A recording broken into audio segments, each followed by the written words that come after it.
सगळं छान व्यवस्थित सुरू असताना अचानक आपल्यासोबत कधी काय वाईट घडेल याचा काही नेम नाही. तसंच काहीसं आज माझ्यासोबत सुद्धा घडलं. व्यवस्थित सगळं रोजच्याप्रमाणे रुटीन चालू होतं आणि रात्री येताना हे श्रीसाठी सरप्राईज घेऊन आले होते. त्याचे बुक्स आलेले आहेत आता 4थीचे आणि ते पाहून तो खूप एक्सायटेड होता आणि त्याच्या चेहऱ्यावरचा आनंद बघून आम्ही तिघंही खूप आनंदित होतो आणि नेहमीप्रमाणेच त्यांनी बुक्स ओपन करण्याअगोदर त्याचं दर्शन घेतलं, म्हणजे प्रणाम करून मग ते खोलायला घेतलं, तेव्हा खूपच छान वाटलं. या सगळ्या वह्या पुस्तकांसोबत काही शैक्षणिक साहित्य सुद्धा आलेलं होतं आणि ते पाहण्याची उत्सुकता श्रीदादापेक्षा शांभवीलाच जास्त होती.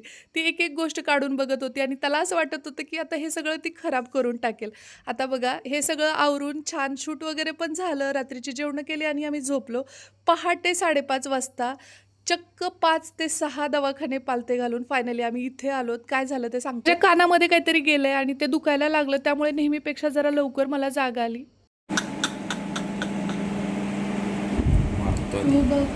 जिवंत आहे असं लय मोठं आहे की. मी तेच सांगायला मला हालत होतं.